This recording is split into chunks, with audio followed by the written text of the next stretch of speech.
Okay, before we have our quiet time, let's all get on the same page. If you're reading from the Sparkly book, it's page 417, the third full paragraph. In the second edition, it's page 367, paragraph 7. In the first edition, it's page 342, the second full paragraph. In the JCIM, it's page 175, the first paragraph. And if you're reading from the CIMS edition, it's page 351, paragraph 63. Okay. Let's take a few moments to be quiet together.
Good evening,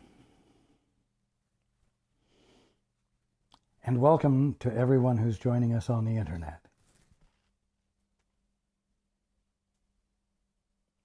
Last week we considered some important things, all of which stemmed with the statement we began with, which was, in any situation in which you are uncertain, the first thing to consider, very simply, is, what do I want to come of this? What is it for? The clarification of the goal belongs at the beginning, for it is this which will determine the outcome. Now,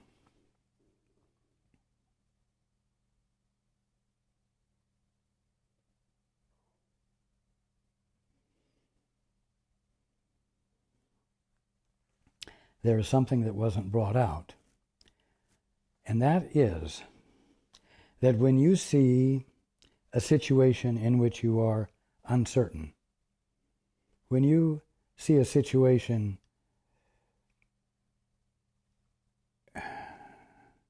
which causes you to feel vulnerable, potentially unstable, and so on, you are to do this thing of stopping right there and asking, what do I want to come of this? What is it for? What is its purpose? What is its meaning? And that's the beginning of the resolution of the problem. Now, you generally tend to think that it's normal to be faced with situations which make you uncertain. It's normal, it's life.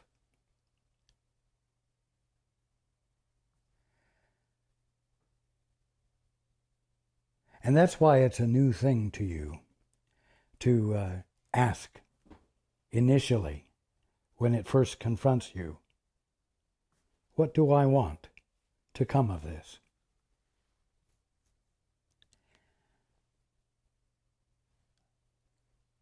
What you need to know is that what is causing you to see a situation that causes you to be uncertain is the fact that you've already asked that question.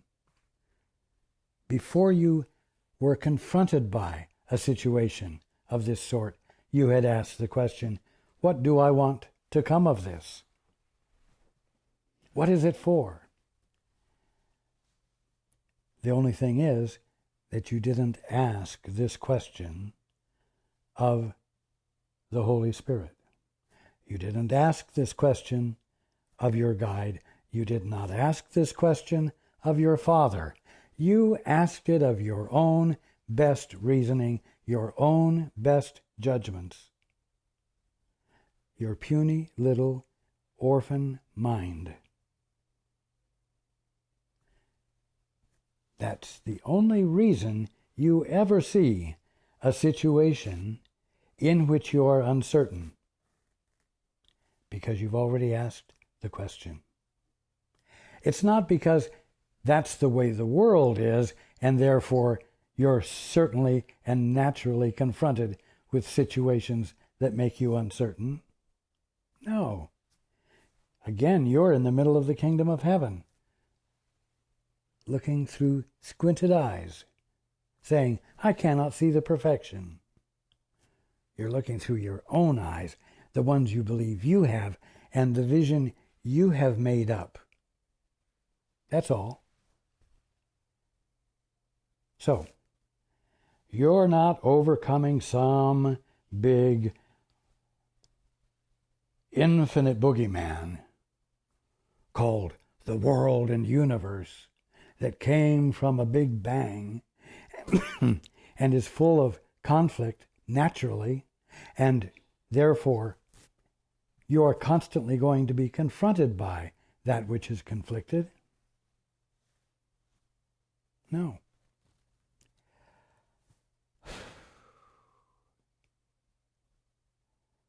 But that's the way the kingdom of heaven looks through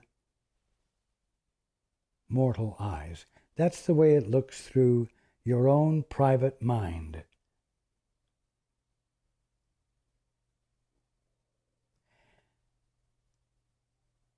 That which is the problem, that which is, you could say, the source of the problem, is the source of the answer, you see. And you make it difficult for yourselves to see miracles because you think there is actually a material world in a forever state of conflict.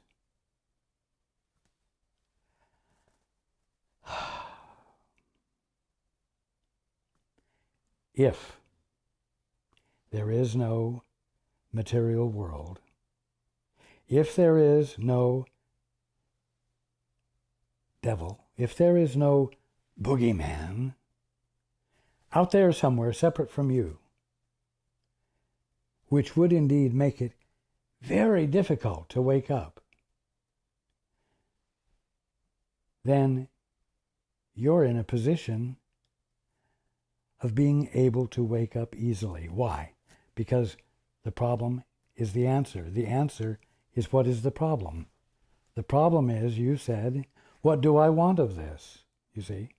It's all you, not a big boogeyman, not a conflicted, polarized universe, not a physical world. It's just a choice you made. What do I want to come of this? You see the situation? What do I want to come of this? And you're asking of the voice for fear. But if you ask that question of the voice for truth, your vision will be changed, because you're abandoning the voice that made up the situation. Do you see? There's no more difficulty to it than that, because you're the problem and you're the answer. Nothing more profound than that. Do you see? This is important, and it's good.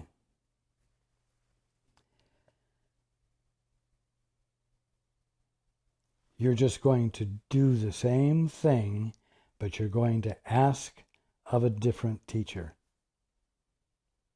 You're going to bring the same amount of faith and commitment that you did, but to a different teacher. You've already been successful, totally successful, in creating a situation in which you are uncertain and where these questions need to be asked. Therefore, you know that you can be equally successful in asking the question, bringing the same amount of commitment and intent that you brought to the other teacher. You see? Simplicity. It's simple. But you create arguments against the simplicity when you choose to look at the uncertainty with your own puny little mind and your own puny little capacity, which you're working ever so hard to increase and to embellish and to make greater.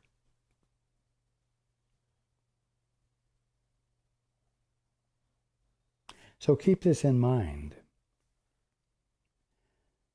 We also talked about the fact that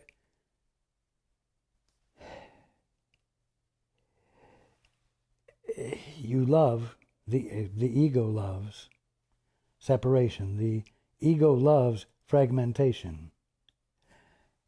If you need to accomplish something, the more points of influence that exist make it easier for you to cause change to happen. If you have a large group of people, the larger the group, the more infinite, you might say, are the points upon which you can bring to bear convincing manipulation. And the more you have, the better your chances are that you can succeed. The smaller the number, especially when you get down to just one other, the more difficult it is to convince and change that one's mind and bring about unity. You see?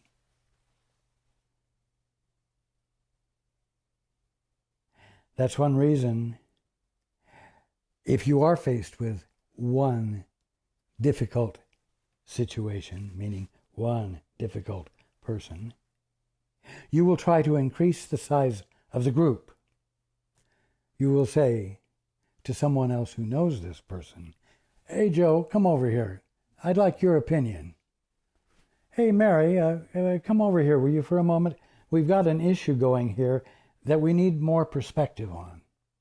See, and so you increase the size of the group. You fragment it further. And the moment you do that,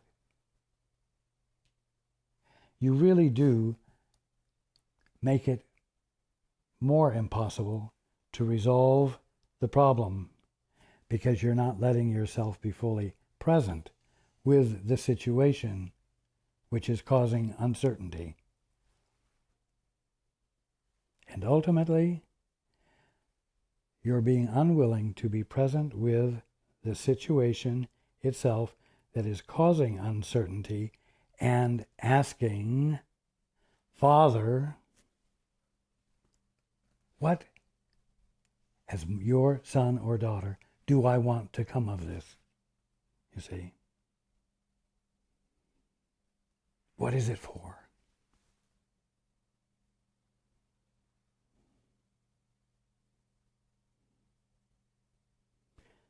This is important because these little habits you have keep you from experiencing sudden shifts of perception that constitute miracles, and keep you from actually being an agent for change, because your behavior relative to the one who is causing uncertainty for you is such that his mind can be illuminated with the possibility of unity. And your lack of divisiveness and your complete benignness, because of who you're letting yourself be guided by, significantly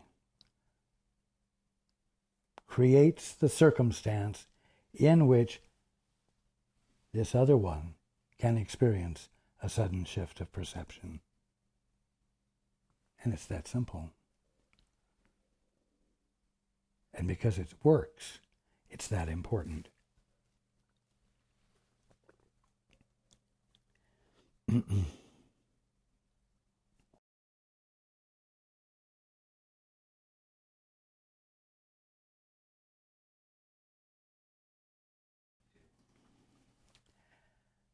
And so, going into the book, confronted with any aspect of the situation which seems to be difficult, the ego, you remaining independent, you not saying, Father, what is the purpose here? Father, what is this for? The ego will attempt to take this aspect elsewhere and resolve it there. Hey, Mary, will you come over here, please? Hey, Joe, will you come over here, please? And unsaid, you are acting out. We are not going to deal with this where the problem is, which is my choice of who to ask the question of, whether it's me or whether it's the Holy Spirit. We're going to deal with it as though it's out there, completely separate and apart from my mind. And not only that, we're going to say that it's so-and-so that's the problem, and we're going to get confirmation and support for that from others until we manipulate this one into obedience and get him to agree to the obvious. And together we're bound to find a way to convince him against his will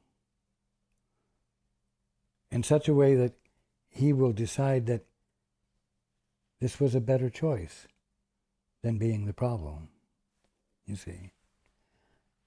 And you magnify the problem.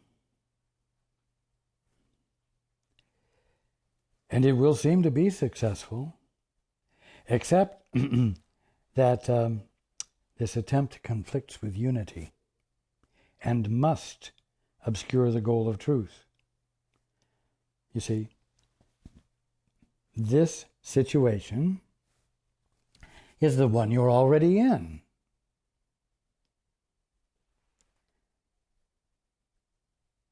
It's not really new. This aspect comes up, that aspect comes up. Tomorrow morning another aspect will come up. Of course it will. Because at no point are you, generally speaking, doing the two-step. You forget, and you act on your own, using your best judgments, using what truly is your ignorance.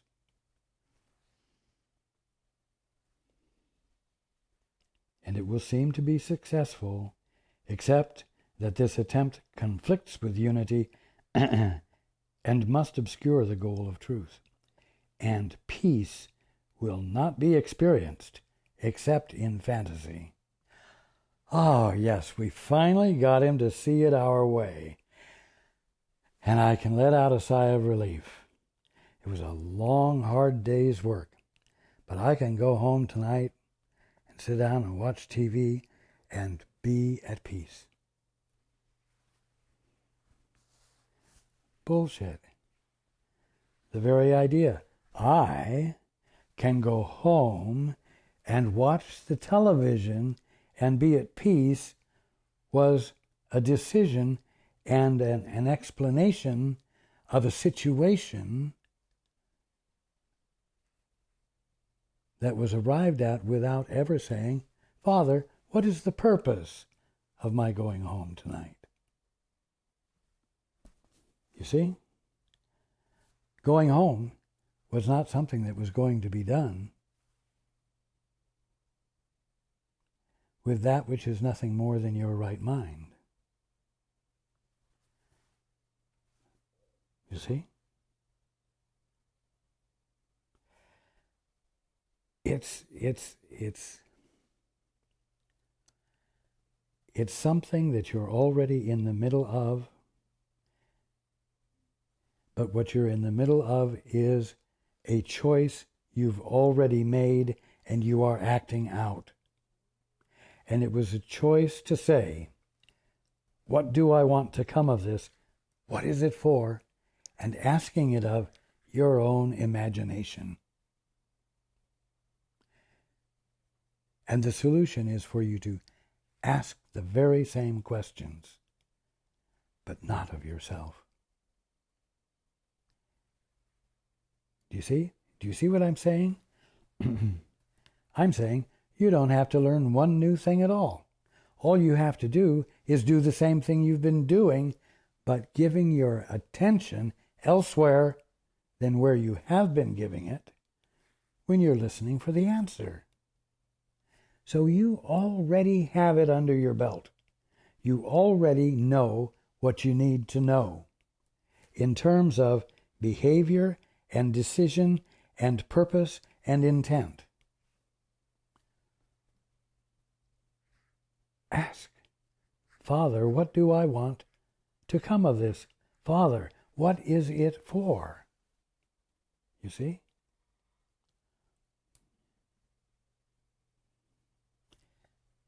Again, in both cases, whether you're asking truly of the Father or whether you're asking of your imagination, the thing, the situation, the circumstance is always part of the kingdom of heaven, is always part of reality.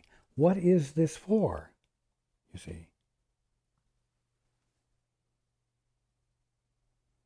If you ask that question about what is real of the wrong teacher, you get the wrong answer. Do you see? You think you just get up in the morning and you open your eyes up and you sit up on the edge of the bed and you, like a robot, think you know what everything in your room is for and what the day is for and what's most likely and what you hope for. And all of this, all of these definitions have not been given to you. You've made them up. All the meanings you have made up. And you don't have to do that. You can sit up and you can say, Father, what does that dresser mean? Father, what does that blanket mean? Father, what does the window mean? Father, what does the cloudy day mean? Father, what is the sunny day for?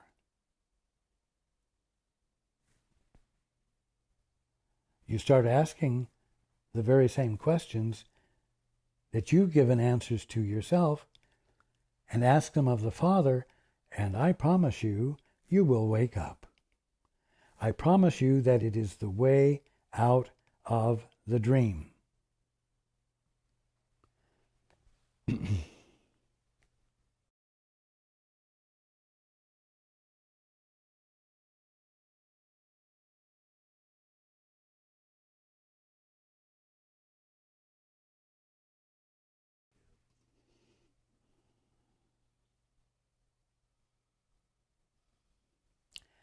Now,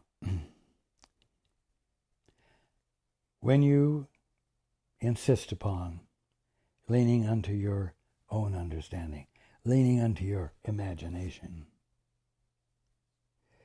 peace will not be experienced except in fantasy. It will be a false peace.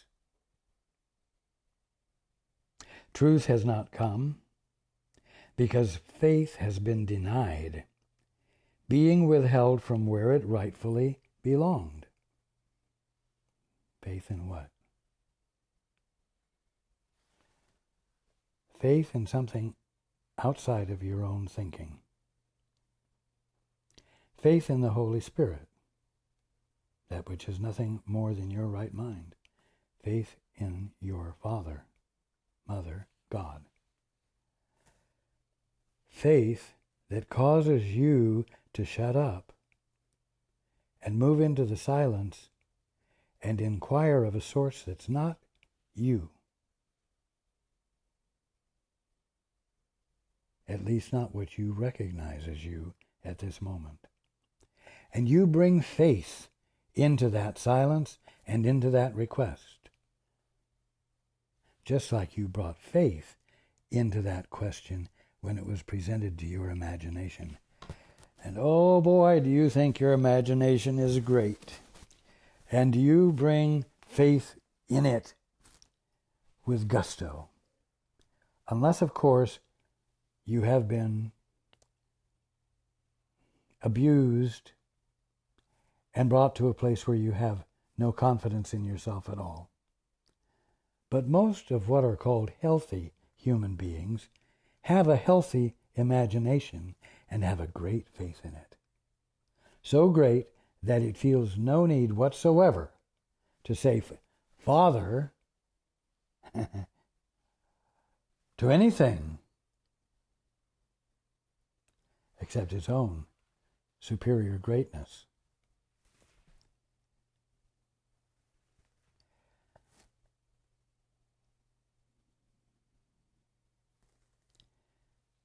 You must stop denying faith. You could say you must deny faith in your own puny little imagination. But if you want to experience the truth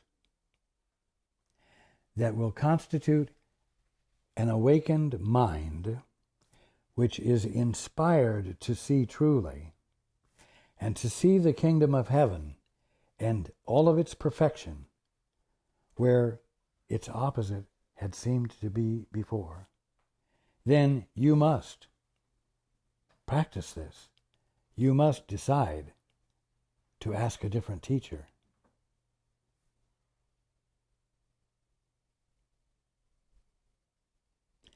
That's where faith rightfully belongs.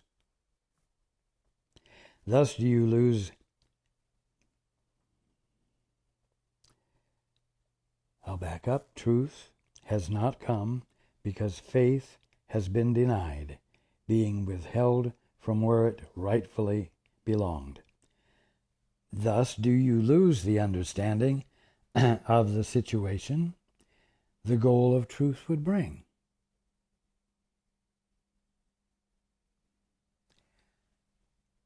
Thus you have lost the understanding of the situation the goal of truth would bring, because you did rely upon your imagination.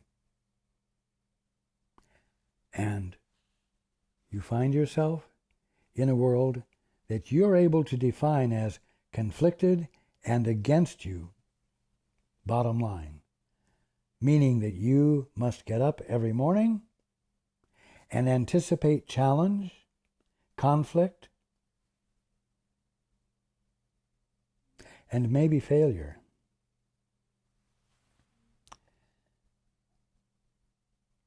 For fantasy solutions bring but the illusion of experience, and the illusion of peace is not the condition in which the truth can enter. The substitutes for aspects of the situation are the witnesses to your lack of faith. They're witnesses of the fact that you did not shut up and say, express faith. Father, what is the truth here? Father, what is this for? Father, what does this mean? You see, you did not bring faith into practice. You didn't bring it into the picture.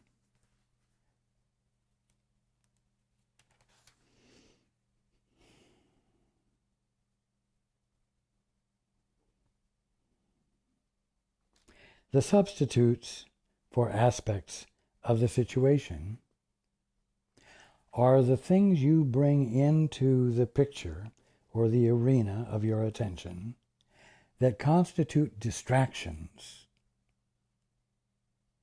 from practicing faith, that constitute justifications for utilizing manipulation of things in a world made up of things that are all fundamentally independent from each other, and jockeying for position, each of them against the other, including you. You against them and them against you. You see? Those are what the substitutes are for aspects of the situation. They demonstrate that you did not believe that the situation and the problem were in the same place.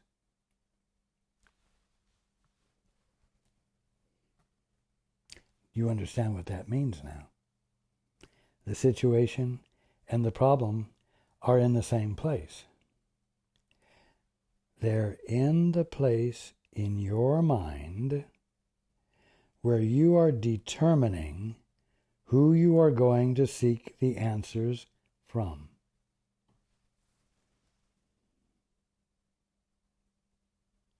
On the other hand, if you are willing to practice the two-step, then what is demonstrated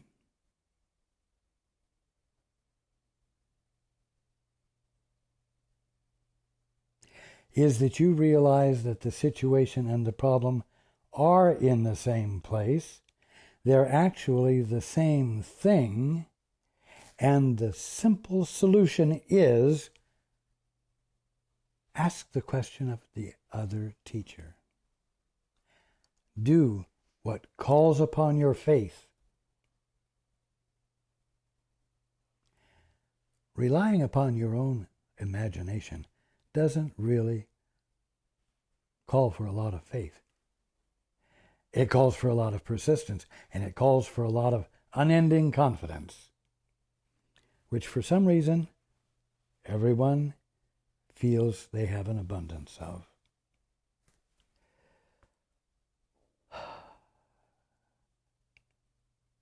The problem, the situation that was disconcerting, was the lack of faith.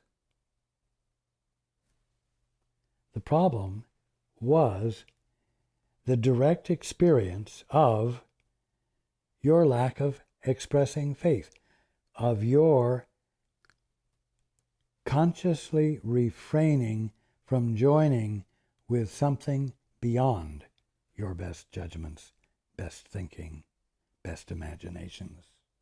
You see? This is the simplicity of it.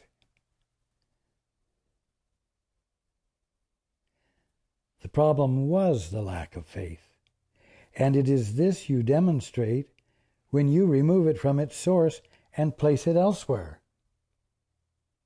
You see, you take this part of the kingdom of heaven, or this little aspect of the kingdom of heaven, and you refuse to look at it with your Father's eyes, with the eyes that were given to you as a birthright.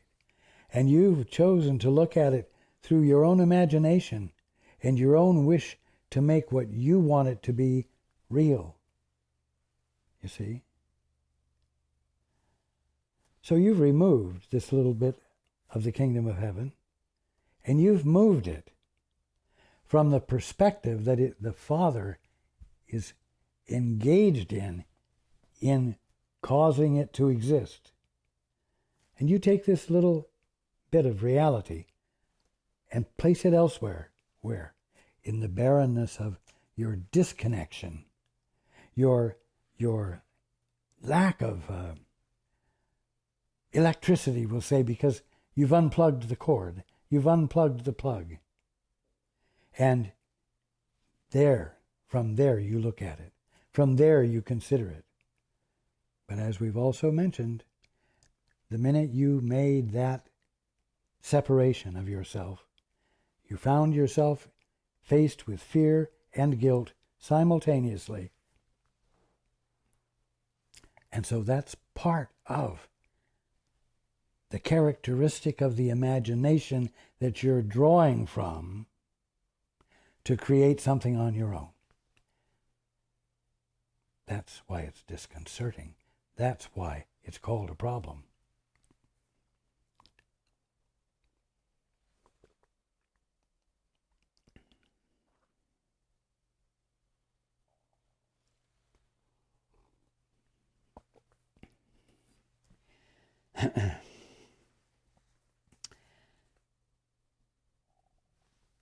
Having taken it away from its source and placed it elsewhere, as a result, you do not see the problem.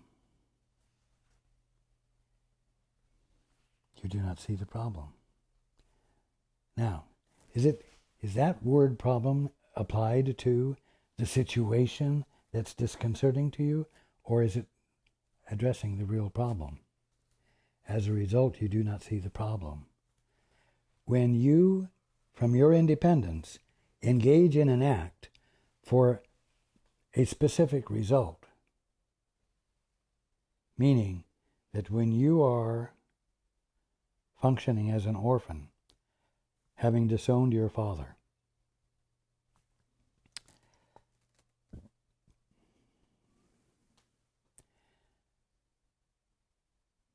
you do not see that the disconcerting situation that you're faced with is not the problem. You do not see that the problem is that you have insisted upon looking at a little bit of the kingdom of heaven while denying the Father's perspective, who is being that little bit of the kingdom of heaven, and who is providing the true experience of it for you, his son or daughter, to have. That's the problem, and that's what you're not seeing. And as long as you keep addressing that problem out there, as long as you keep trying to manipulate your definition of the world, or a part of it, you're going to reinforce and keep in place your ignorance and the suffering that accompanies it. It's that absolute, it's that simple, and the simple solution is to do exactly the opposite. Or I'm going to say, do exactly the same thing, giving your attention to the answer, to your Father, to the voice for truth.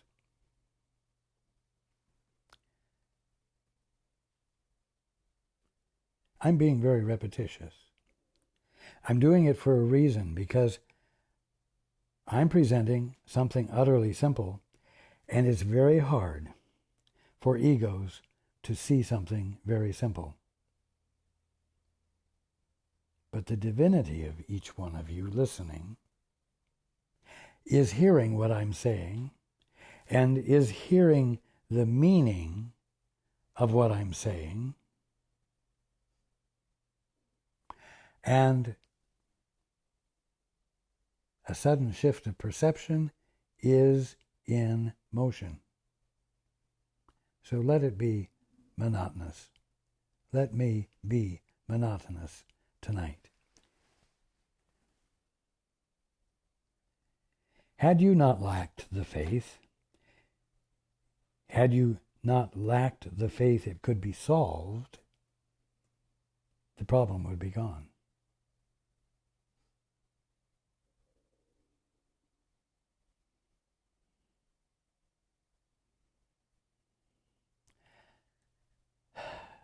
In some really quiet moments, if you will contemplate this, you will realize that from an ego standpoint, you don't really want problems to be solved, because you're a problem-solving machine.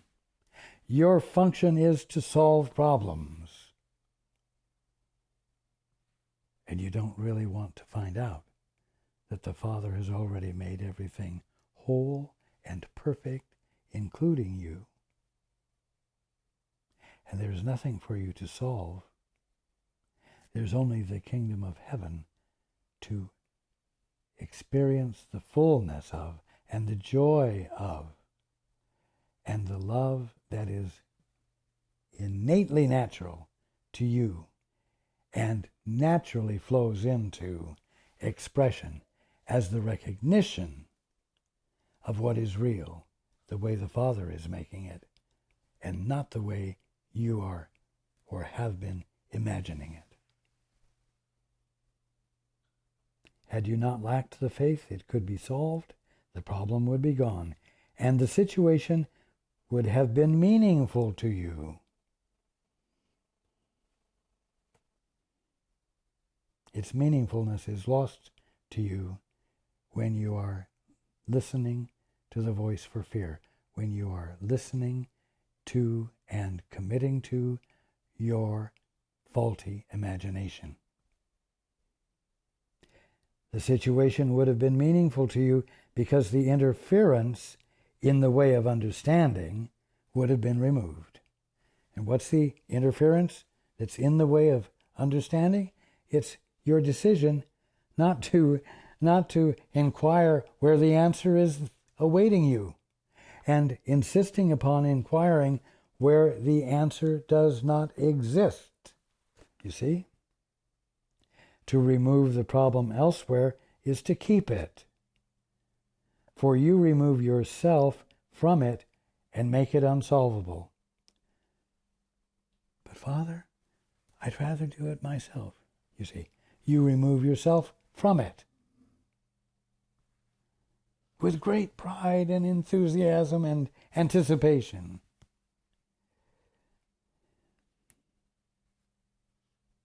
Now, during this coming week, I invite all of you to reread and reconsider this section on practical forgiveness. It's marvelous. It's a turning point. It's a pivot point. An easy one. And I want you all to enjoy it. And let it move you.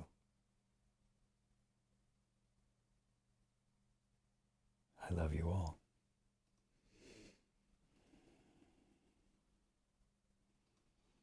And I look forward to being with you next time.